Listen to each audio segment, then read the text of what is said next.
Bismillahirrahmanirrahim. Assalamualaikum warahmatullahi wabarakatuh. Waalaikumsalam warahmatullahi wabarakatuh. Oke, alhamdulillah di malam hari ini kita bisa bertemu lagi di mata kuliah Sistem Basis Data. Untuk yang belum bisa ikut UTS kemarin, silakan ikut UTS susulan ya, dari tanggal 11 sampai tanggal 17 atau 18. Yang untuk soalnya sama sih karena proyeknya sama.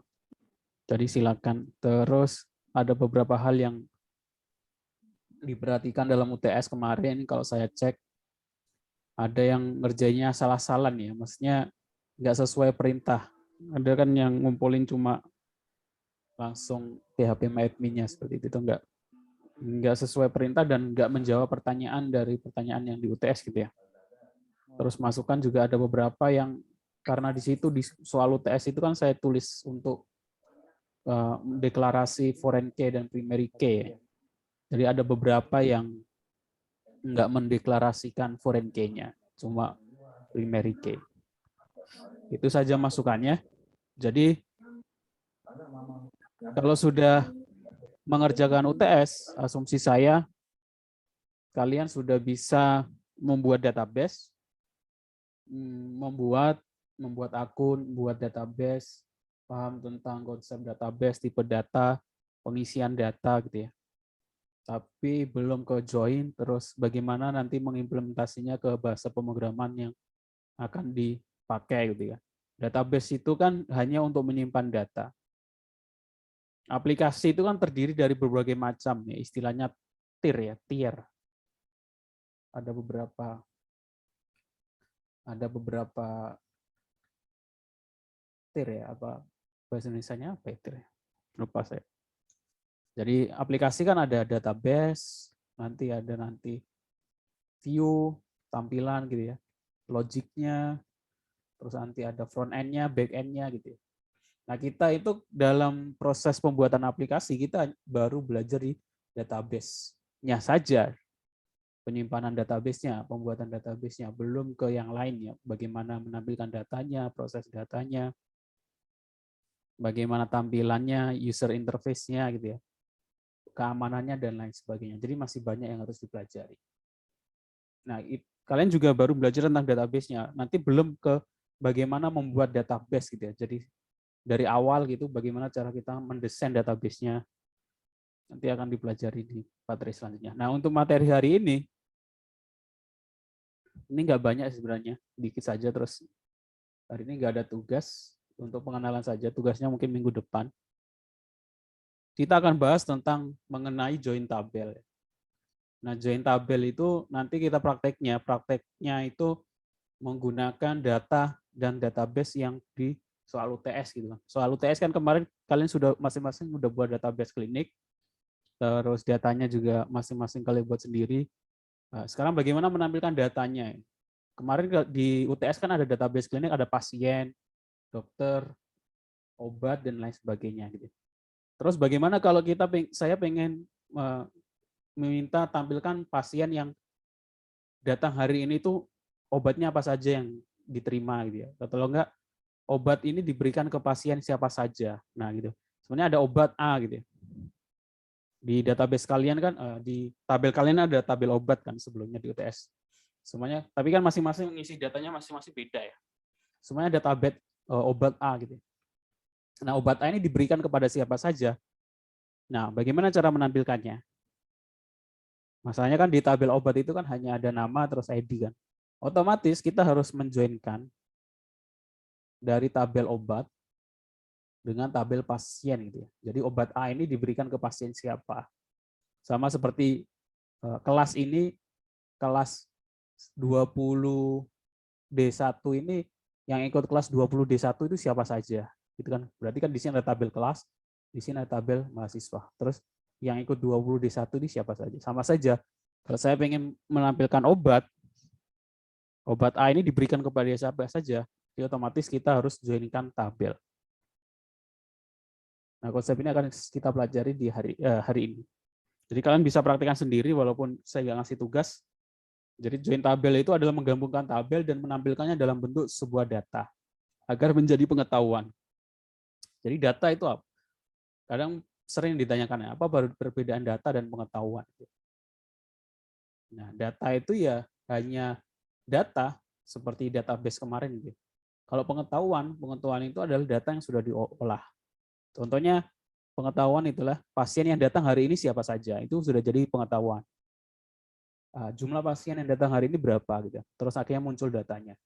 Nah, itu menjadi pengetahuan. Data yang sudah diolah. Kalau belum diolah, ya hanya data, kita nggak bisa dapat pengetahuan dari situ. Karena nanti masuknya ke informasi. Nanti ada hubungannya ke sistem informasi. Oke. Gambaran umumnya join tabel itu seperti ini. Jadi ada beberapa istilah, ada inner join, ada outer join. Itu kalau secara teori ya. Nanti biasanya saya menggunakan bukan inner join dan outer join, tapi implicit join. Nanti saya kasih contoh. Kenapa? Karena lebih mudah. Tapi idealnya akan seperti ini. Jadi inner join itu apa? Ini kalau dalam matematika diskrit atau bukan matematika diskrit ya, automata ya, yaitu apa namanya, irisan gitu ya. Jadi join itu ya bahasa Indonesia memang irisan gitu ya. Jadi ada tabel A dan tabel B. Apakah kita ingin menampilkan irisan tabel A dan B itu bagaimana? Kan ada banyak bentuk irisan ya. Ada irisan yang full tabel A, ada irisan full di tabel B, ada irisan yang di tengah-tengah, ada irisan yang hanya sebelah A, ada irisan yang hanya sebelah B, ada irisan semuanya, ada yang ini bukan irisan semuanya, yang tidak tergabung dalam A dan B. Secara umum sih seperti ini. Jadi A itu ada sebuah tabel, B adalah sebuah tabel, di dalam lingkaran itu adalah data. Terus irisan yang di tengah biasanya ini, yang irisannya itu adalah primary key ini irisannya. Karena yang muncul di tabel A dan ada di tabel B kan primary key dan foreign key. Ini contoh, ada pertanyaan web chat masuk.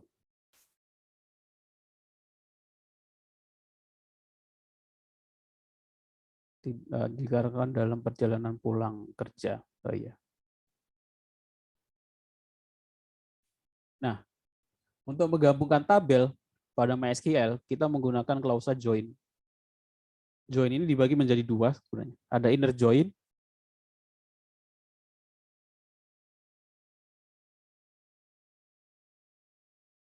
Jadi ada inner join. Oh, bentar, warna kuning ya.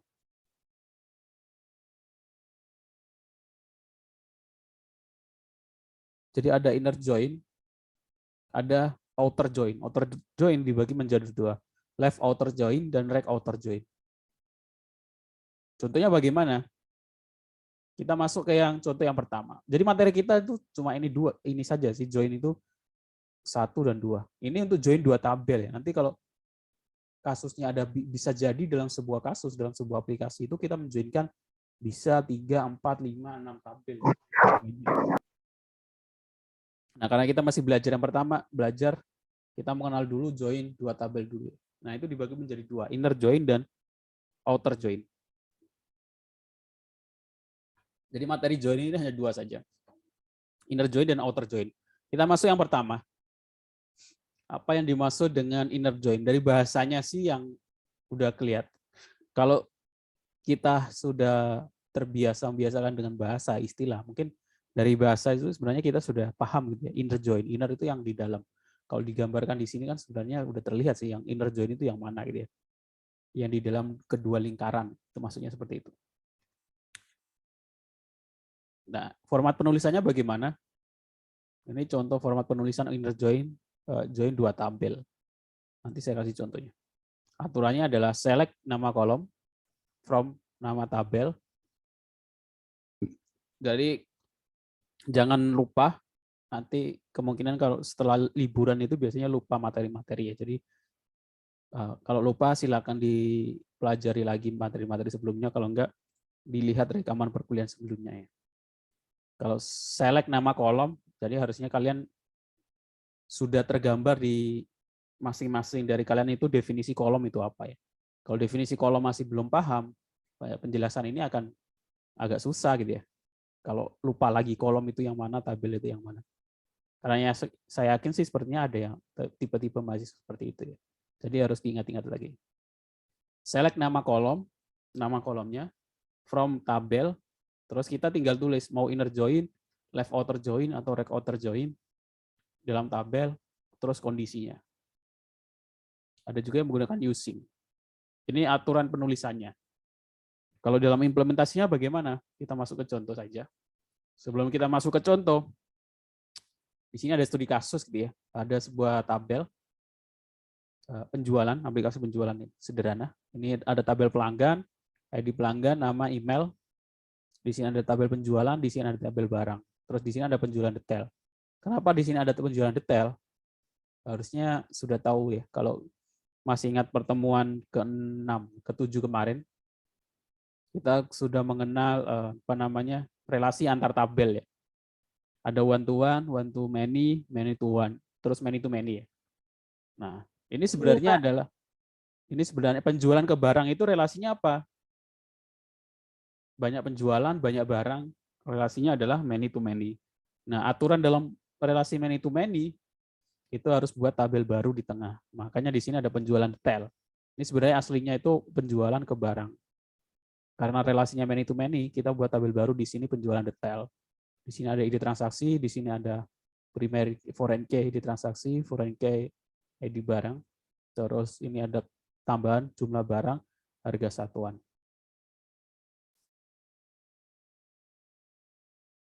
Oke, ini contoh tabelnya ya. Selanjutnya permasalahannya.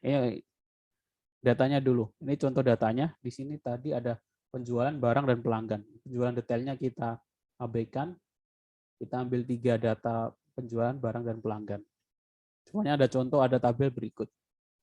Datanya di sini ada tabel barang, di sini ada tabel pelanggan, di sini tabel penjualan. Sekarang contoh yang pertama adalah menggabungkan 2 buah tabel.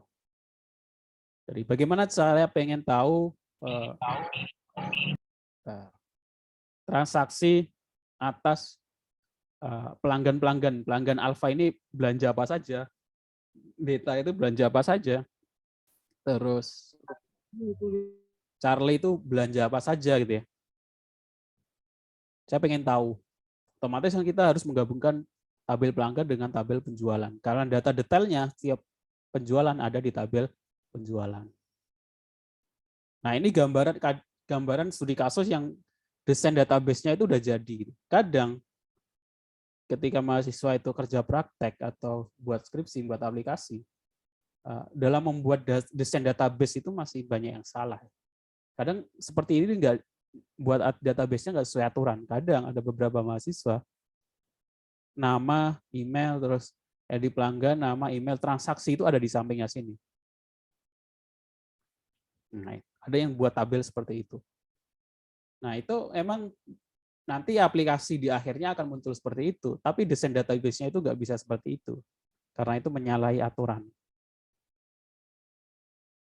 Nanti akan ada data yang double dan lain sebagainya. Nanti kita bahas di anomali dan redundansi. Jadi kalau emang nanti di aplikasi itu yang kita tampilkan itu nama, transaksinya apa saja dia, tapi di desain database-nya nggak bisa langsung kita buat.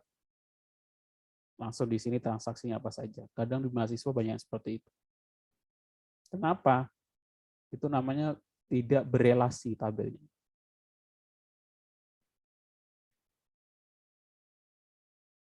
Oke.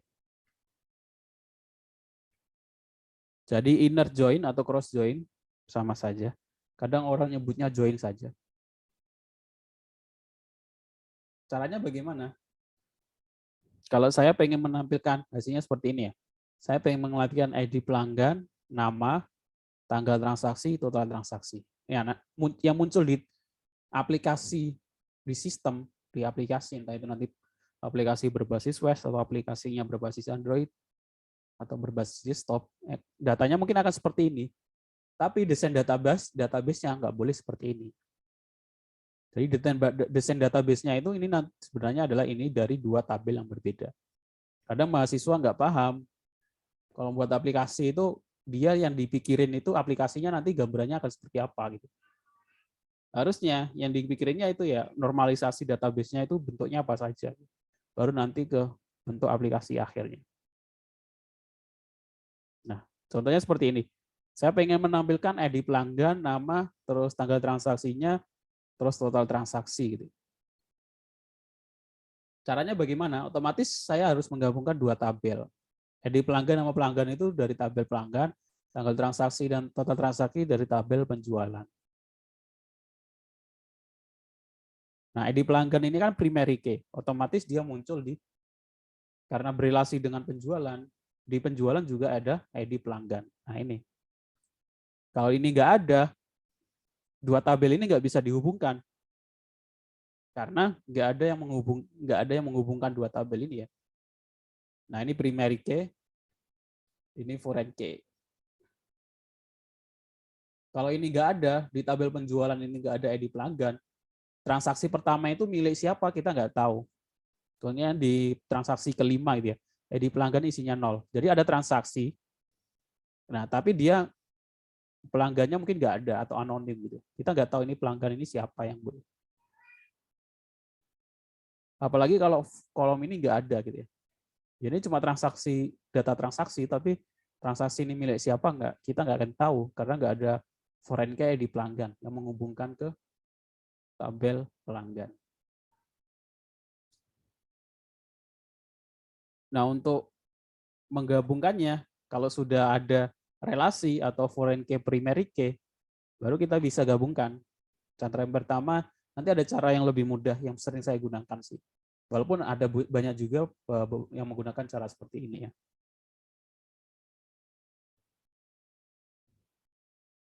Caranya adalah select.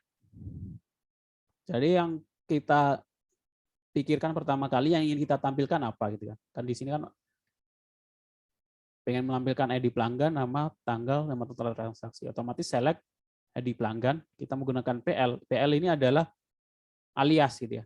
PL ini diambil dari tabel mana? PL ini nanti diambil dari tabel pelanggan ini alias PL. Kalau ini saya tulis ini opsional ya, mau diganti apa saja, mau pelanggan nanti berarti sini pelanggan ID pelanggan gitu. Boleh apa saja itu variabel ya. Jadi PL ini maksudnya PL titik ID pelanggan artinya adalah ID pelanggan di tabel pelanggan. Karena kan ID pelanggan ada dua ya. Terus nama, tanggal transaksi, total transaksi. From dari tabel pelanggan alias PL. Join, kita joinkan dengan penjualan alias PN. Kita singkat dengan PN. Itu opsional ya, kita mau ganti apa saja, terserah masing-masing ya. Variabel. On, atas, PL titik ID pelanggan sama dengan PN titik ID pelanggan. Maksudnya bagaimana? Maksudnya ID pelanggan di tabel pelanggan sama dengan ID pelanggan di tabel penjualan. Jadi ketika ID pelanggan di tabel penjualan ini sama dengan ID pelanggan di tabel penjualan. PL titik ID pelanggan sama dengan PN ID pelanggan. Nah, pada contoh di atas terlihat bahwa pelanggan dengan nama Delta tidak muncul. Di sini ada pelanggan nama Delta tidak muncul. Kenapa? Karena dia tidak melakukan transaksi walaupun ada ID pelanggan.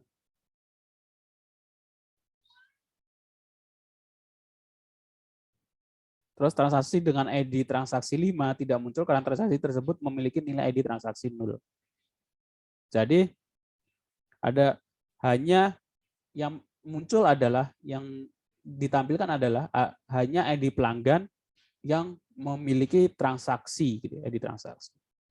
Kalau ada ID transaksi 5 ini tapi ID pelanggannya kosong, dia juga nggak muncul. Seperti itu. Oke. Ada yang mau ditanyakan?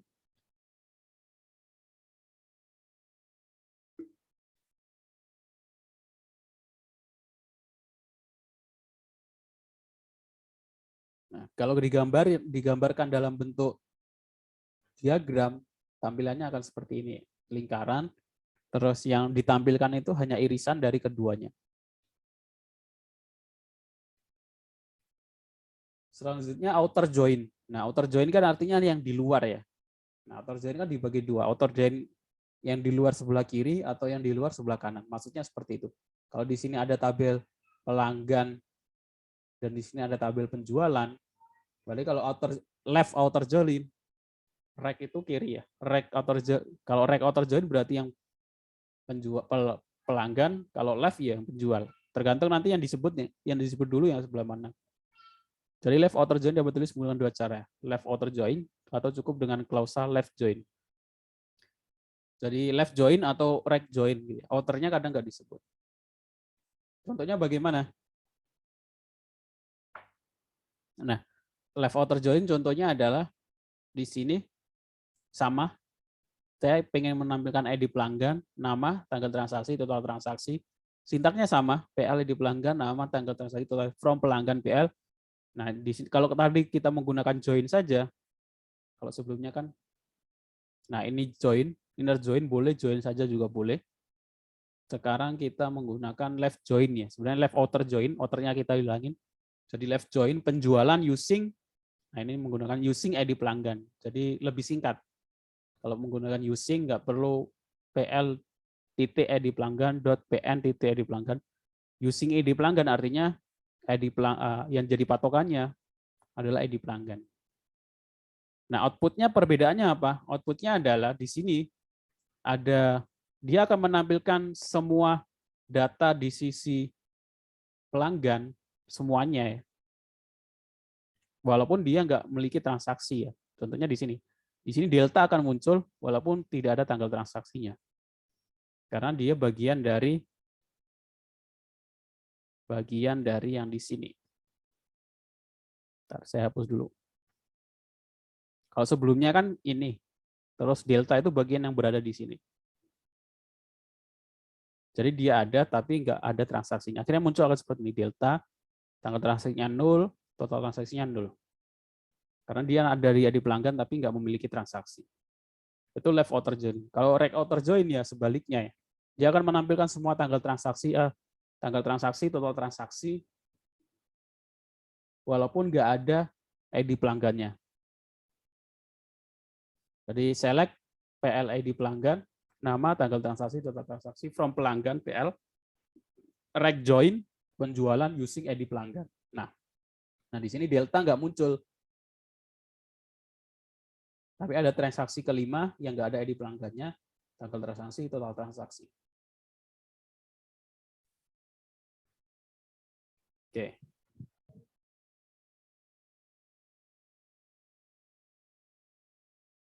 Nah, ini yang terakhir. Tadi saya sudah sampaikan semuanya ya. Inner join. Jadi join itu hanya ada dua sebenarnya. Inner join sama outer join. Inner join sama outer join. Kalau inner join itu biasanya hanya ditulis join saja. Kalau outer join, outernya malah nggak ditulis. Jadi mau yang sebelah kiri, left join, atau right join. Nah, ada join yang ketiga, bukan yang ketiga, opsi. Sebenarnya dia nggak menggunakan join. Namanya implicit join. Nah, ini yang sering saya pakai sebenarnya. Karena menurut saya lebih mudah. Tapi bukan best practice, ya. Bukan sesuatu yang diajar. Jadi implicit join itu muncul duluan.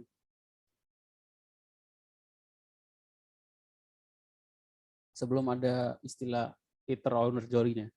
Implicit join ini karena tidak menggunakan klausa join. Tidak ada kata join-nya. Pada implicit join karena tidak hubungan antar tabel didefinisikan menggunakan klausa where. Jadi cukup menggunakan where. Sintak where ya. Di mana? Sebagai contoh, mari kita gabungkan tabel pelanggan dan penjualan, jalankan query berikut. Sebagai contoh, sama saya pengen menampilkan ID pelanggan, nama pelanggan dari tabel penjualan dan tabel pelanggan. Nah, kalau implicit join, select ini sama, select PL ID pelanggan, nama, ID transaksi, tanggal transaksi, total transaksi, hanya ada tambahan ID transaksi. Nah, terus kita menggunakan from-nya itu enggak dari satu tabel, Terus kita definisikan from-nya itu dari berapa tabel yang ingin kita joinkan. Saya pengen menjoinkan tabel pelanggan dan tabel penjualan. Ya, from pelanggan PL, penjualan PN. Sudah itu saja digabungkan, pelanggan sama penjual digabungkan. Terus yaitu yang jadi patokan apa? Yang jadi patokan adalah primary key-nya. Primary key-nya apa? ID pelanggan. Berarti where PL titik ID pelanggan, ID pelanggan di tabel pelanggan sama dengan ID pelanggan di tabel penjualan. Kalau dijalankan nanti output-nya sama. Output-nya akan sama seperti inner join.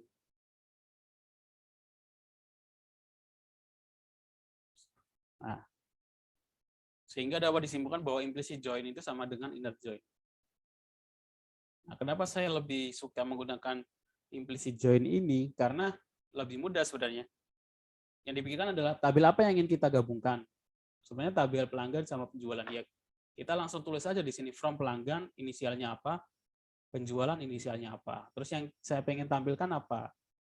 ID pelanggan, PLID pelanggan, nama, ID transaksi, tanggal transaksi, kalau transaksi. Sudah habis itu where-nya adalah primary key dan foreign key-nya.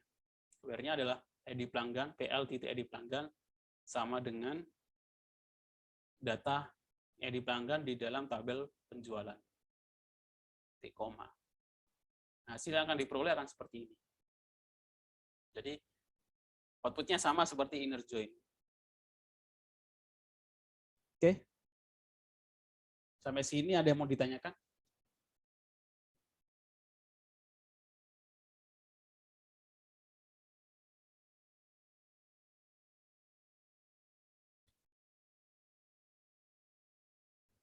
Oke, materi kita hari ini cukup itu ya. Jadi silakan dicoba-coba kalau UTS kemarin materinya, saya buka soal UTS.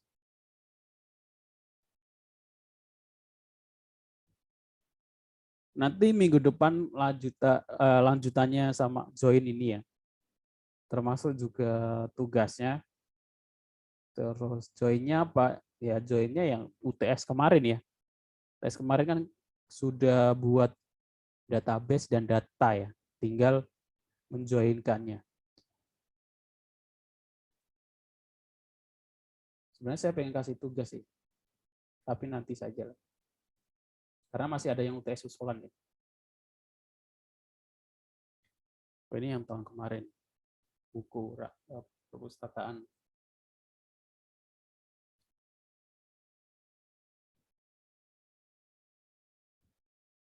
Ini kan.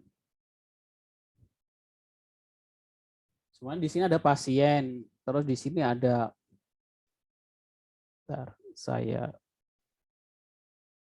anotasi dulu.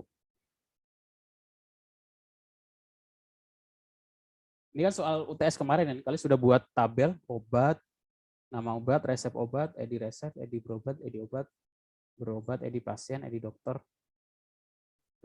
Nah, saya pengen tampilkan nama pasien, seluruh nama pasien, sama keluhan pasien, sama nama dokternya. Bisa kan harusnya? Jadi semuanya tampilkan. Pertama kalau nama pasien di sini, terus keluhan pasien di sini sama dokternya, otomatis ini kita menjadikan 3 tabel. Mungkin kita bahas di pertemuan selanjutnya. Silakan dicoba-coba dulu ya. Sebenarnya saya pengen coba tampilkan nama pasien sama keluhannya, gitu ya. Nama pasien, keluhan pasien di sini. Mungkin kurang banyak ya. Tampilkan nama pasien, ID pasien. Sebenarnya ini mau saya jadi tugas. Nama pasien, jenis kelamin, umur, keluhan gitu ya. Terus tanggal berobat. Nah, itu otomatis join tabel pasien dan tabel berobat. Terus bagaimana menampilkan obat ini diberikan ke pasien siapa saja, otomatis nama obat ini relasi ke sini, ID pasien ini, terus nama pasien. Ini ketiga, gabungkan 3 tabel.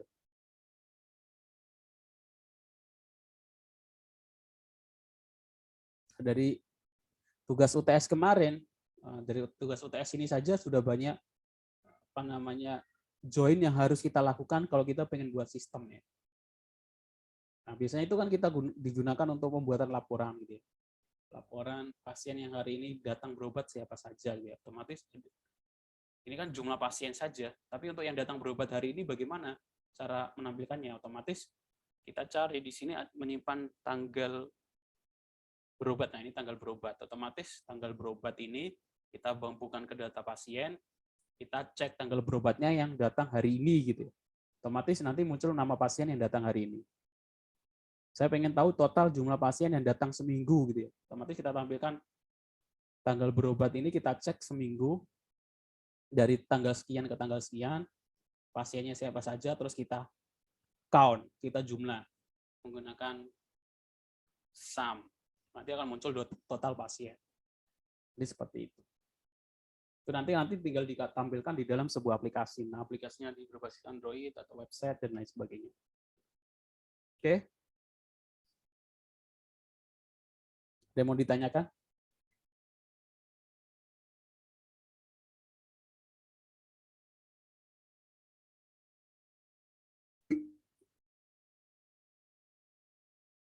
Tiga 31 orang yang hadir, masa nggak ada yang mau nanya?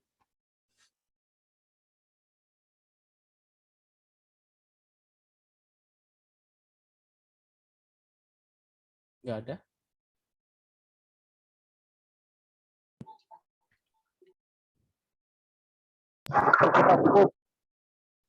Ya. Suaranya kresek-kresek.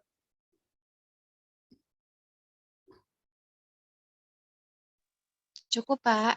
Cukup. Nggak ada yang mau nanya? Kalau nggak nanya ini karena jelas atau karena nggak paham gitu yang jadi pertanyaan. Makanya saya kasih tugas setiap pertemuan itu alasannya untuk meyakinkan, untuk memastikan bahwa masing-masing paham. Dengan apa? Kalau dengan pertanyaan nggak bisa ya dengan tugas, jadi masing-masing praktek gitu ya. Dengan itu kalian akan jadi paham. Oke. Nah, dalam proses membuat aplikasi ini masih panjang ya. Ini dari buat database, nanti dari sisi back-end-nya, pembuatan admin-nya, pembuatan front-end-nya, bagian halaman depannya. Nanti kalau arsitekturnya apakah monolitik atau microservice, kita harus buat. Kalau monolitik itu kan database, aplikasi semuanya di satu tempat gitu. Dan itu nggak disarankan kalau sekarang. Kalau sistemnya yang akses orang banyak, disarankannya bagaimana? Database itu dipisah di tempat lain. Nanti sistemnya di tempat lain. Jadi ketika sistem itu bermasalah, database-nya tetap aman. Otomatis kita harus buat microservice. Di grup WhatsApp dosen itu kemarin masih banyak yang bahas. Ada beberapa dosen yang keluhan. Ternyata banyak mahasiswa yang masih belum paham tentang microservice. Microservice itu apa? API. API itu apa? Bagaimana antar aplikasi itu saling berkomunikasi. Contohnya, semuanya saya pembayaran otomatis ya, payment gateway gitu kan. Saya kan ada aplikasi dulu kan kalau kita melakukan transaksi, kalau kita transfer, terus kita konfirmasi gitu kan, manual gitu ya. Saya telah transfer, ini buktinya gitu. Itu kurang efektif kan. Akhirnya muncul microservice, itu ada API, jadi kita buat sebuah sistem yang ketika ada transaksi masuk, otomatis muncul notifikasi bahwa ada transaksi masuk sekian-sekian gitu ya. Nanti dicek transaksi nominal sekian itu atas nama apa, jadi nggak perlu konfirmasi manual. Nah, API itu data, sebenarnya API itu komunikasi data antar host, kalau dalam jaringan komputer itu antar host ya, antar aplikasi, menggunakan layer HTTP, seperti kita menggunakan POST atau GET dalam pembuatan mengirim data ketika login. Paham nggak ya? Belum ya? Belum, Pak. Kalau belum, nanti saya tambahkan materi tentang itu. Ya mungkin kalau sudah pernah punya pengalaman buat aplikasi, mungkin sebagian sudah paham ya. Tapi kalau ada yang belum, nanti akan saya tambahkan materi tentang microservice. Termasuk juga data sense ya. Data sense itu kan sebenarnya ada hubungannya sama basis data. Kalau sudah basis data itu kan basic untuk pembuatan database, menyimpan database, mengumpulkan data. Kalau data itu sudah terkumpul, akhirnya ada ilmu untuk mempelajari, mengolah data gitu ya. Akhirnya muncul ilmu data science. Sebenarnya ada hubungannya sama statistik dan matematika. Gunanya apa? Ya gunanya contoh paling mudah adalah untuk rekomendasi. Kalau dalam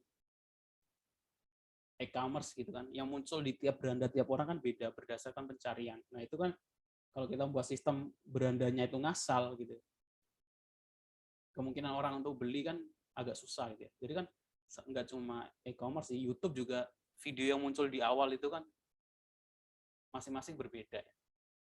Karena toko online itu kan virtual, jadi yang ditaruh di depan sama seperti kalau toko retail gitu ya, Indomaret, Alfamart itu kan naruh barangnya juga ada ilmunya kan itu.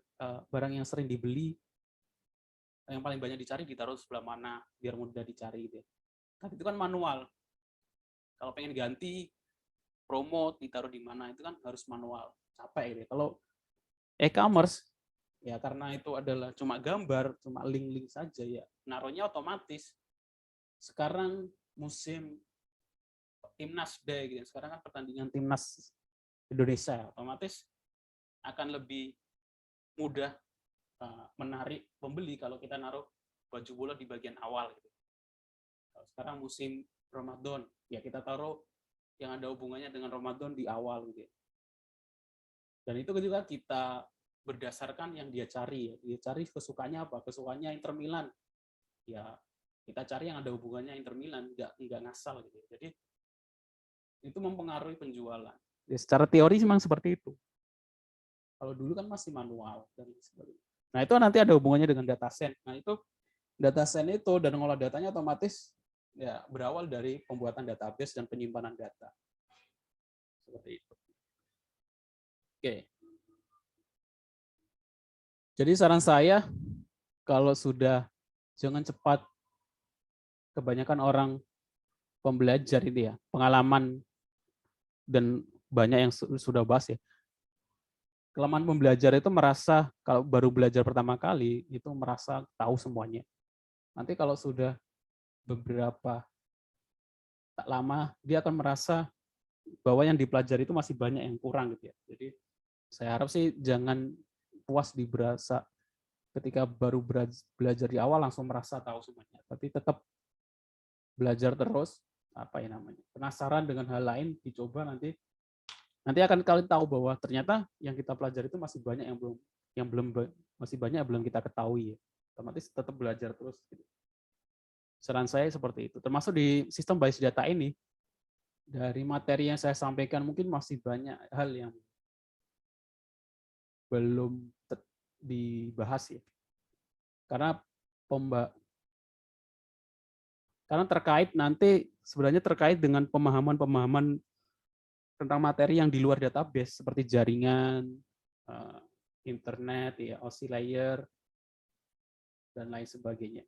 Itu juga mempengaruhi pemahaman kita dalam nanti ketika nginstal dan implementasi database. Oke, seperti itu. Oke, mungkin itu saja untuk hari ini. Kita ketemu lagi minggu depan. Ya. Torang sama papi. Oke, saya cukupkan ya pertemuan kita hari ini.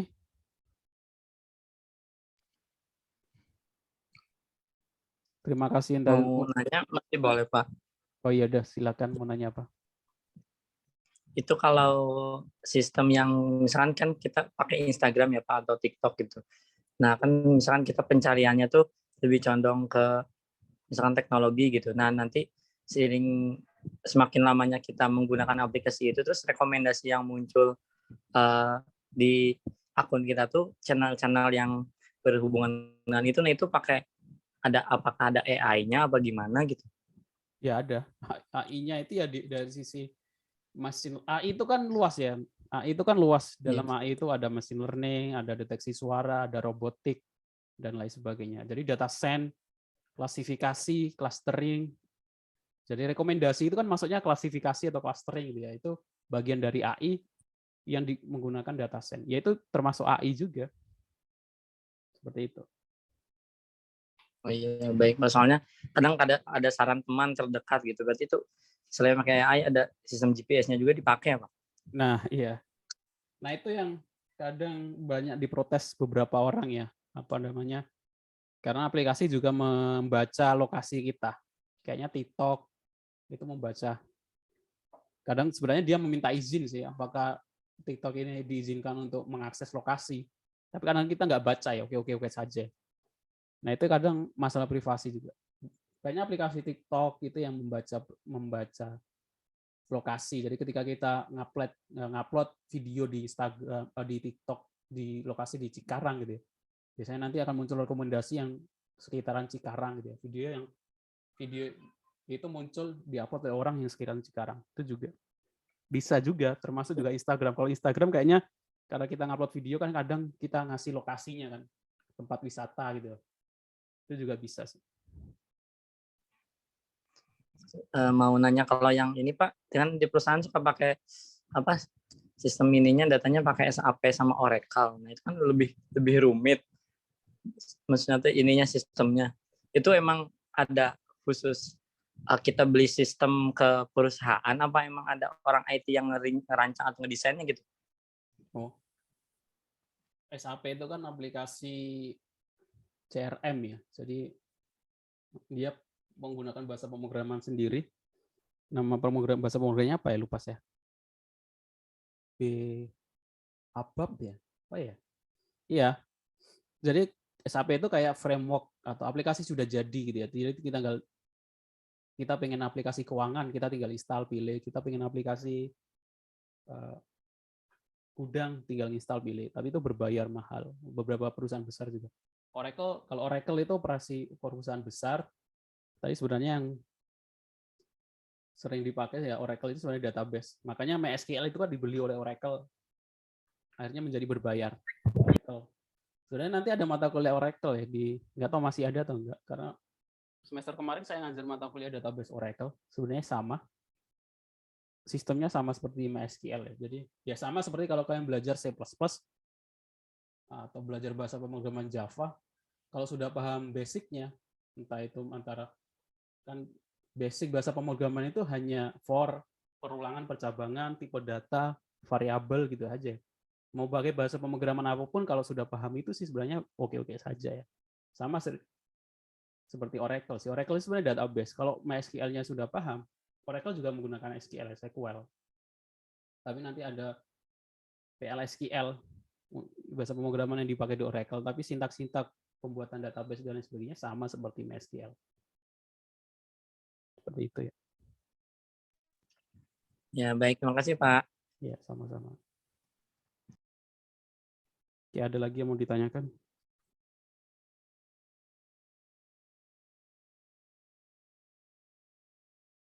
Nggak ada, saya cukupkan pertemuan kita hari ini.